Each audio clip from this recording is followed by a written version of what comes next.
Hey, welcome to Oz Talk, everyone. Hello, Tori. Hello. Happy day after the Oscars. Day after the big O day. Oh, it was great. And it was the Ozziest Oscars of all. I just was living so much. I feel like that the way that the Oscars opened with that medley celebrating the music of Oz in film, I could watch on replay, replay, replay, replay, replay, you know? I do know. It Yes. was a wild night. It was so Oz packed from start to finish. You know, I knew Cynthia Erivo and Ariana Grande were going to do something Oz related, but the fact that they baked it through the entire ceremony, all the way through from start to finish, I mean, literally to the last second, was spectacular. Bravo to all involved. Great show.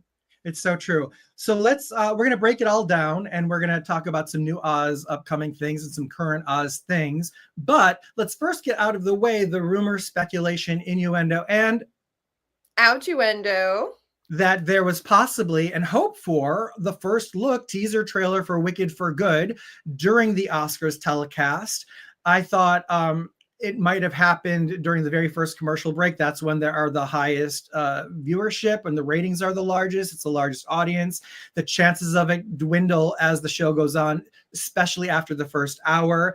I also thought it might have been really fun. I mean, this is just thinking ahead and planning, like after Defying Gravity, if they had sung a moment of For Good and then tossed right to the first look of Wicked for Good. But for whatever reason, we didn't get it last night, which keeps us on pins and needles and keeps the excitement going for when it will come. Yeah, you know, I started to question whether or not we'd see one when John Chu commented on the fact that there was no Oscar, there was no commercial during the Super Bowl. And what he said was that the VFX wasn't ready. And I was like, well, if it wasn't ready a month ago, what are the odds it's going to be ready tonight? But I did watch in great anticipation, and I watched every commercial break, hoping, fingers crossed, but we got no first look last night. I think it's safe to say within the next month, by the end of April, I think we'll have one. That lines up with the timeline of what we have coming, I think. Yes, so we have to pay attention to the upcoming Wicked Wednesdays. And Tori, you and I will be at the ready to hop on an Oz Talk shortly thereafter to break it all down and analyze it, give it a full Oz historian review. And that, of course, is in support of Wicked for Good, which comes to theaters this November 21st. And we can't wait. We'd like to watch it right now. Right now, like tomorrow? You free? Or right now. Bye, everybody. It's very good. Oh, shout out to the mug. Is that a mug from down the YBP? This is Down the Yellow Brick Pod's beautiful Judy Ray, Jack Burton, Terry 2 mug. So head over to their Etsy shop, you guys. I love that. Our good friends Tara and MK, hosts of the Ozziest podcast there ever was, Down the Yellow Brick Pod.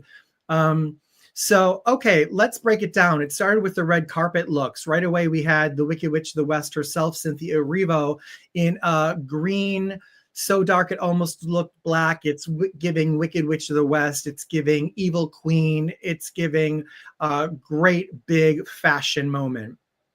Yeah, definitely evokes Wicked Witch, Wicked Woman, villainess. I love it. Mm-hmm. And I also just love that collar. It's very, very Evil Queen. I love the nails are always coordinated, very One Short Day in the Emerald City with the emerald and the gold evocative of the Yellow Brick Road and what's to come. And just, she is always so put together. This is a gown by Louis Vuitton, who she also wore last year at the Oscars.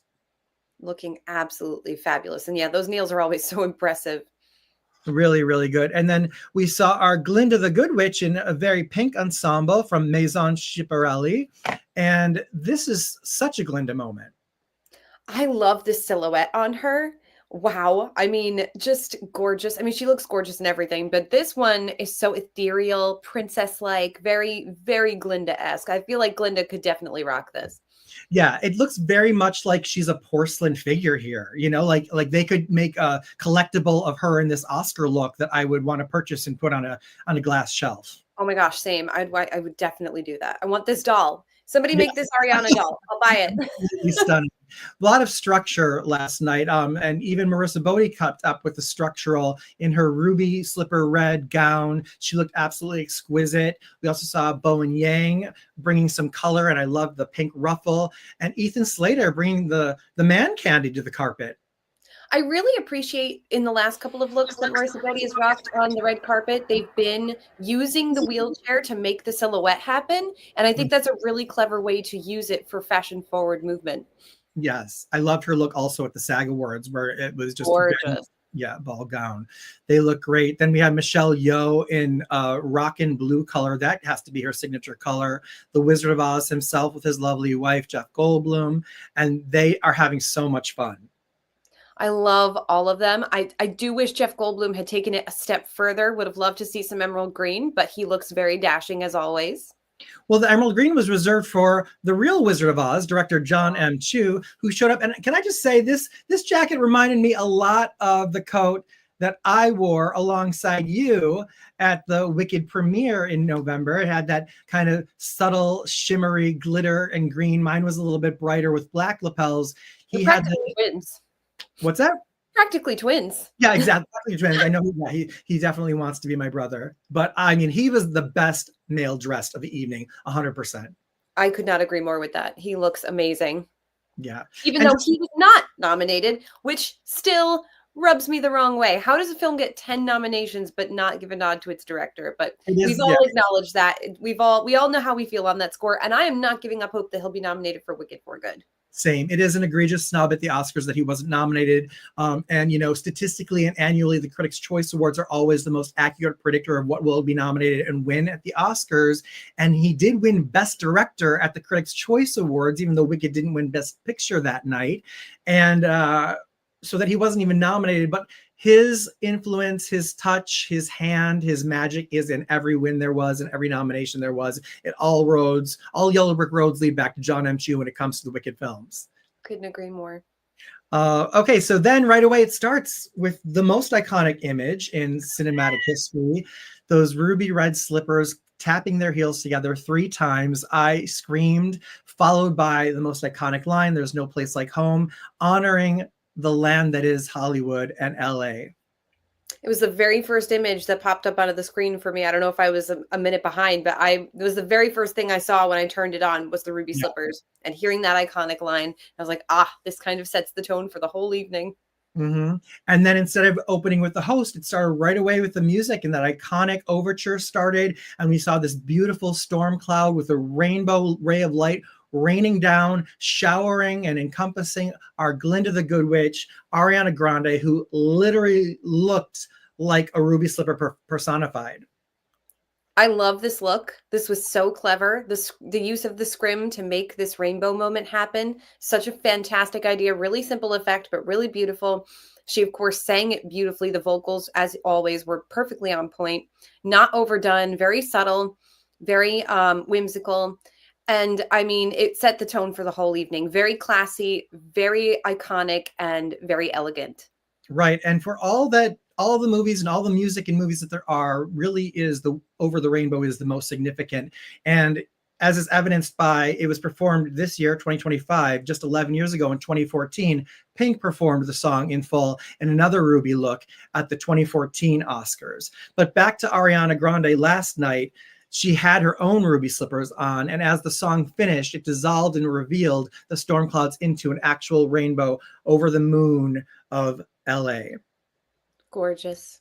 Absolutely gorgeous. And then, of course, it gave way to something truly spectacular. And Stephen Schwartz had hinted at this in an article in the Ankler a couple of days ago, hinting that we were going to get something Wizard of Oz, something film history. And I had said, oh, gee, wouldn't it be nice if it were an Oz medley? But I didn't think that would happen. But then this happened. it happened. Yes, Cynthia Erivo coming out to sing Home, which is Dorothy's main song from The Wiz. And what a celebration to get to hear her sing that number. It was so powerful, so magical, very abridged. I just wanted more of it, but it was as perfect a rendition as could be. Gorgeous. I mean, she mentioned in her interview when Tiffany followed the Yellow Brick Girl and I interviewed her over the summer, she mentioned how formative The Wiz was for her growing up, that she'd heard the Wizard of Oz music first and then The Wiz, and those two soundtracks were on constant repeat for her. And so to see her perform Home felt so full circle and just, right here, right in the thump. Seriously. And it is, and the music of The Wiz, and The Wiz having just recently been revived for the first time on Broadway, back on tour right now, is just the right time to celebrate it. And it really was a seminal film for, in particularly Black audiences, but all musical lovers, and honoring the score of that great musical.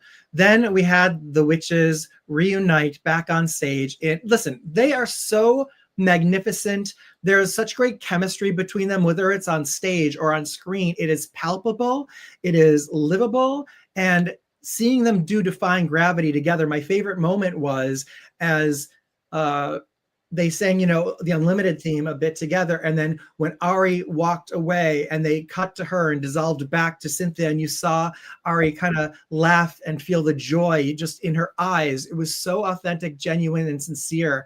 I lost it in that moment. I was immediately crying. I loved how Ariana took a second to give Cynthia's hand a little kiss, kind of wishing her luck in that last iconic moment of the song. Of course, the most vocally difficult moment, but piece of cake for a vocalist like Cynthia Erivo with her talent.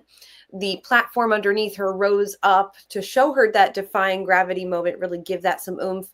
And she hit her battle cry with ease and perfection. Yeah, it was absolutely outstanding. And then just take a look at all the Ruby Slipperness here. I mean, she is Ruby Slipper. And after watching this performance, it makes so much sense to me why they didn't have any of the other nominated songs performed. There was no following this. If you're going to choose to have Cynthia Erivo and Ariana Grande sing, then there is no point having anyone else sing. They will all pale in comparison. Absolutely. And honestly, the only negative about having them open the show so brilliantly is everything after the show, everything after that moment was kind of downhill, because nothing could compare to the majesty of Cynthia and Ariana performing live in front of that crowd. There were very talented people all night long gracing that stage, and none of them, in my opinion, measured up to the incredible, majestic talent that was the pairing of Elphaba and Glinda opening the show. There were only a couple of other moments for me that even came close, but you're right. They started at the top and made their way slowly down. But it was still, I mean, in terms of Oscar nights, I think this was my favorite. It was the best I've ever seen. Yes, it was one of the greatest moments of my life, I'd say, in terms of entertainment. It will go down as the most amazing performance, and just all of the awesomeness, having everyone from the cast of Wicked in support there, and then knowing what's to come. We didn't know at the moment, but of course we next had the win for costume designer Paul Tazwell, who so deserved, and this is for part one. I could see him reprising for part two. Without giving anything away, there have been some slips and leaks, which I don't like. I'm kind of unfollowing people who are showing leaks of Wicked for Good, because I don't want to see any of it until we see our first looks officially from Universal. It's also important to remember that Universal is keeping track of accounts that are leaking information. So if you guys are looking to us for leaks, we won't be doing that. It's not cool. They will release stuff. We're going to get plenty of stuff ahead of the film. By the time the film comes out, like last year, everyone will be going, please stop with the leaks. It's ruining it. So, if you're asking us like, hey, have you seen it? Yes, we've seen it, but we're not going to share it. So Exactly. And we're getting the call from Tube Julius. Thanks for watching, Julius. Queen Latifah easing on down the road. Seeing the Wiz herself from the Wiz Live come back to do a song she didn't sing then, but perform it on this stage in honor of Quincy Jones, whose magnificent and glorious work on the Wiz film in 1978 absolutely took audiences in complete awe. We had Queen Latifah show up to do this number looking like a yellow brick herself, dancing with great joy. I think the choreography and the costume design here was so inspired. It was so fun. It was lovely. And again, a surprise. Didn't see this coming. Mhm. Another nod to Oz, the Wiz, which honestly doesn't get acknowledged very often in the greater Hollywood universe.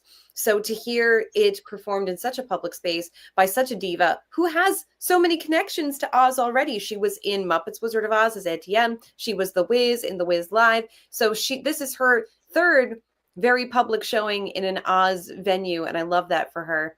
She Yeah. is, she is now a part of the greater Ozian family. She might rival us for a love of Oz, Tori. I don't know. She's owning it. I love that. And then, of course, while she was performing at the end, we saw several people get up on their feet to jam with.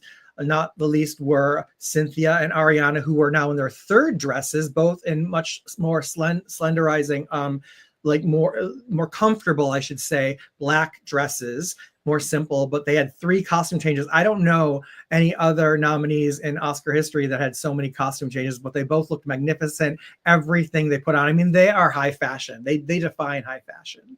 They do. I was confused as to why they changed halfway through the show. I don't know if maybe they decided before they go up, they were going to have, but I believe it was after Ariana's category was already announced. She had already not won the award. So then when they got up to change, I got we were watching live on my TikTok last night and I got several messages like, oh, did they just leave after Ariana lost in protest? I was like, there is no way. There is absolutely no way. And then Cynthia was sitting down. They're like, oh my gosh, Ariana left. It's like, there is no way Ariana would leave before Cynthia's category was announced. No, they just changed their outfits and they stayed and they are thrilled to be there. And I'm sure they'll be there. I mean, next year we'll be lucky. Hopefully they're going to both be nominated to perform each of their original songs at the Oscars. And we'll just have more Oz and Wicked magic. But before we move on, The Wiz really bookended the show, beginning, middle, and end. And after we had Ease On Down the Road, I just want to remind everyone that The Wiz is currently back on tour after its play on Broadway. The North American tour is traveling now and extending dates. You can go to wizmusical.com to look for tickets near you. It's definitely a must-see. I can't wait to see it again on tour. Me too. And that was such a delight on Broadway. I can't believe that was already a year ago that it opened up at the Marquee Theater. And I managed to see it 3 times while it ran on Broadway, and I cannot wait to see it again on tour. But you're right. We had beginning, middle, and end for The Wiz, sandwiched between some truly iconic and history-making moments. You mentioned Paul Tazwell's when Paul Tazwell became the first Black man to ever win an Academy Award for Best Costume. Huge moment. Mm-hmm. For film history and for Oz, and just so excited for him. What a talent. Those costumes informed so much of the story. He put so much thought and care into it, as did all of the filmmakers, all the magic makers. So congratulations to Mr. Tazwell. So excited. I'm absolutely thrilled by this win. It is the most deserved. He is one of the most innovative costume designers there is. He assembled an incredible team that supported him throughout the making of this film. And I can't even wait to see what he does with Wicked for Good. He also designed the costumes for The Wiz Live. He also designed Wizard of Oz costume within Death Becomes Her, the musical on Broadway right now. And so he has Oz running through his veins. He loves it as much as we do, maybe as much or more than Queen Latifah does. The man is a genius when it comes to design and fabric, and his historic win for a Black man, for a Black queer man, is just absolutely incredible. I couldn't be more impressed by and proud of him. He's also the nicest. I met with him at the Critics' Choice Awards. We both had a chance to talk with him at the junket for Wicked. When I saw him at the Critics' Choice Awards, I did ask him finally about one thing I didn't get to before, about Elphaba's 2 pinky rings. She wears those 2 gold pinky rings, and there's never a really clear close-up on them in the film. So I asked him to describe them to me and explain what the significance of them are. And he said that in working with Cynthia, he just wanted she wanted to have some adornment, and she asked for some jewelry, and they worked together on that and chose that. And it is keeping within the theme of what's to come in Wicked for Good. It has the swirl theme. There's lots of swirling and wind twirling throughout all of the Wicked films. And so it's a bit of a gold swirl with a red stone in the middle. And so that's as much as I got out of it, but I'm glad to know. And I really hope that Nova Collection, if they're listening, replicates those so that we can all buy them. I'll buy a pair, just like I'm wearing a pair of Ariana Grande's designed ear. These are ear cuffs designed by Ariana Grande in her capsule collection for Swarovski. And I absolutely love them. And I was wearing them at the Critics' Choice Awards when I met her, and she complimented them. So that was really sweet too. Very nice. And yes, Paul Tazwell is just an extremely kind, effervescent person. And this win was truly satisfying. Yeah, I'm hoping he'll get back-to-back wins.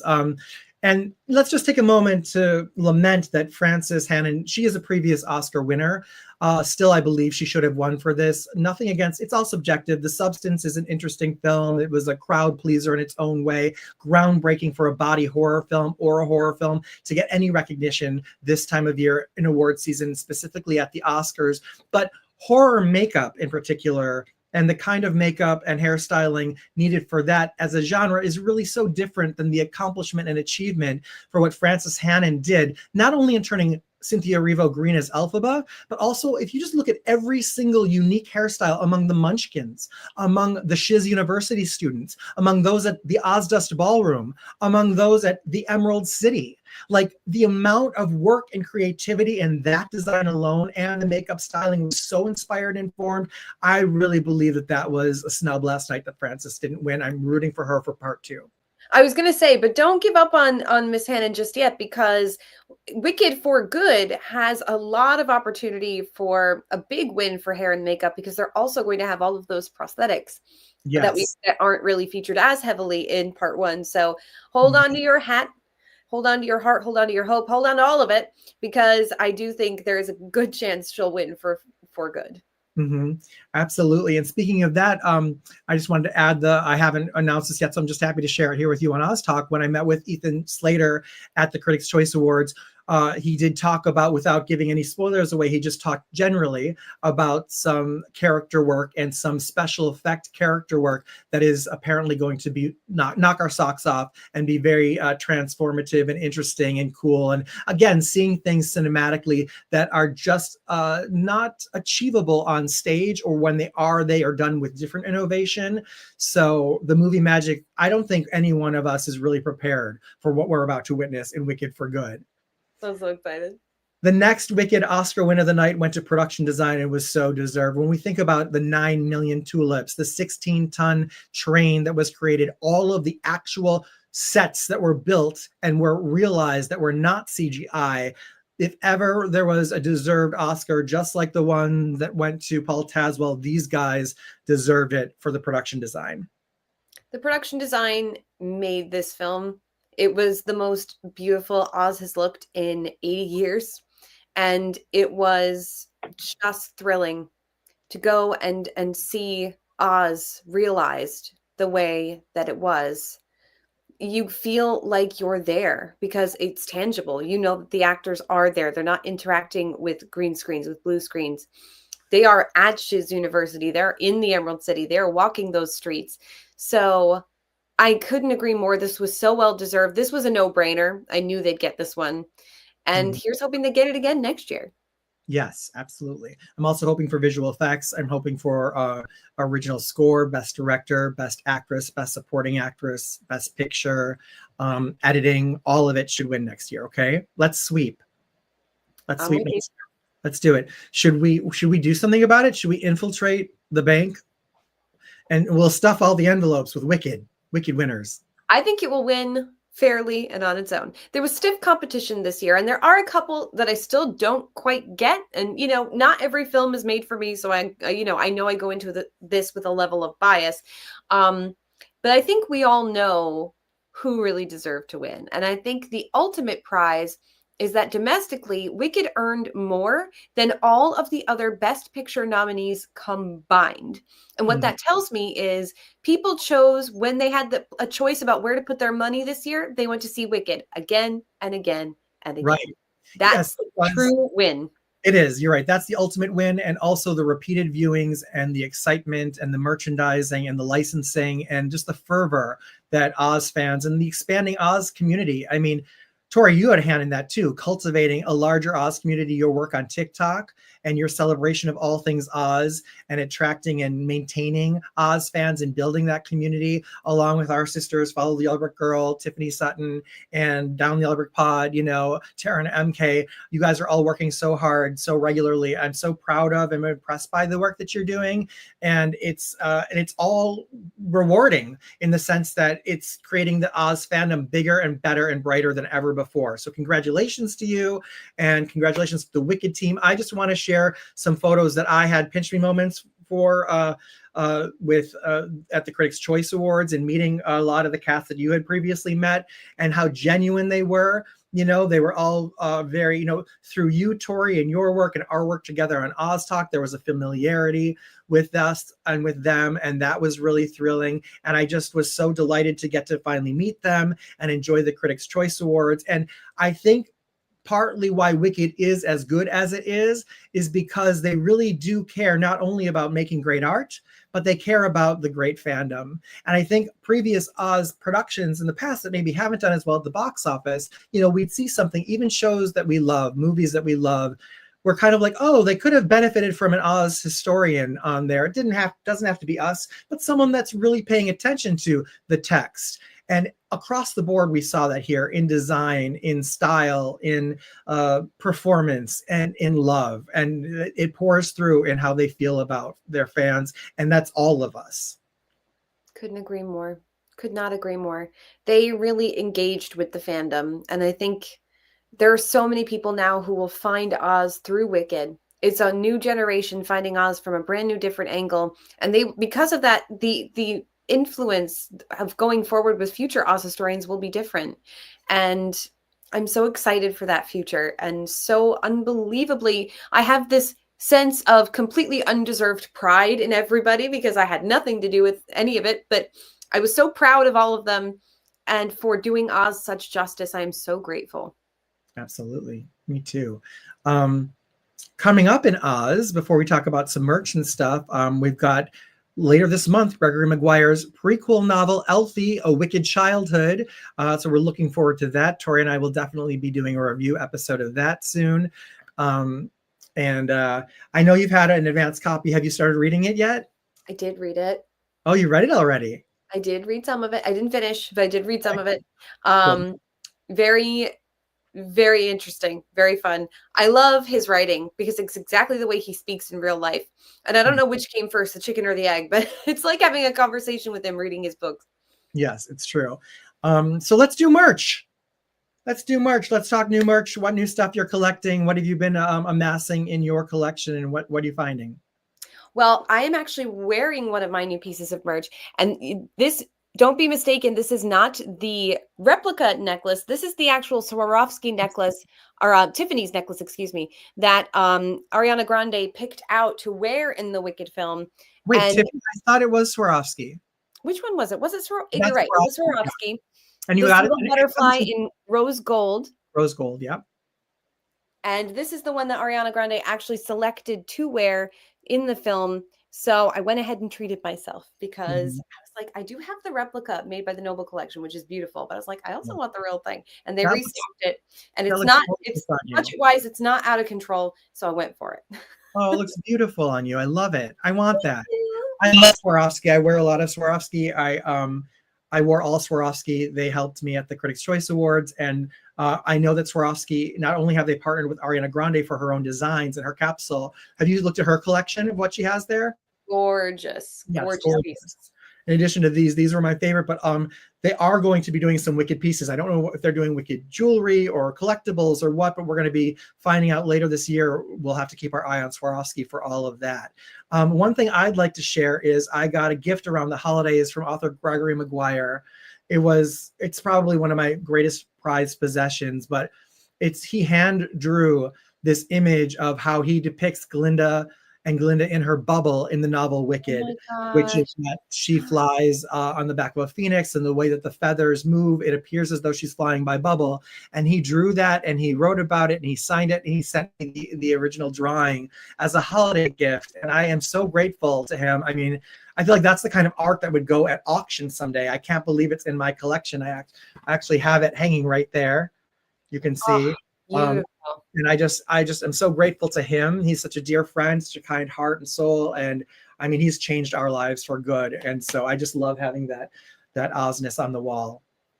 And definitely keep your eyes peeled next month, fellow Oz, later this month rather, because a graphic novel version of Wicked, The Life and Times of the Wicked Witch of the West is also coming out soon. So stay tuned for that. I'm so excited to read that. Mhm. Also later this month, finally, the Noble Collection is coming out with their plush Dr. Dillamond and Dulcibert. Those are available for pre-order now. I just pre-ordered them myself. I can't wait to see those because they're so cute. And I love that we're getting some merch and depiction of, our animal friends in Oz. Oh, so cute. And I did get to see these at Comic-Con. They are so Yeah, cuddly. They're I so adorable. Can't wait for a little plushy Dr. Dilly. know. Right. So, so cute. Other things you're collecting? Well, I did share with you that I did get my hands on the opening night gift from Wicked the Musical. I don't know if you want me to pull it down, but Go get it. get it? Okay. Yeah, go grab it. I have one too. I got one very early on. I got one during the opening year, and so it wasn't as collectible then as it is now. But you just got your hands on one. They're very limited edition. They only made 135 of these because they were just for cast, crew, and orchestra. And that's where the person who had it believes it came from. They believe it belonged to somebody who played in the orchestra. They was at their church thrift store. They bought it 15 years ago. It's been sitting on a shelf. And this was a local person who reached out to me online and said, hey, do you know what this thing is worth? And I threw out some numbers and they're like, well, do you want it? And I was like, sure. And we met up. Loveliest lady. And I love it. I love how social media enables collectors to connect like that and to find bucket list things from local folks. And it's going to a good place and it's coming from a good place. So it's just such an honor to have one. And I really love it. And I reached out to you the day I got it. Just like, can you send me yours so I can compare and see what kind of shape it's in? Yeah. And again, just love the community that we all share as Oz collectors. Yeah, and yours looks like it's in mint condition. It's beautiful. They kept it very nice. It was on a shelf, untouched. Yeah.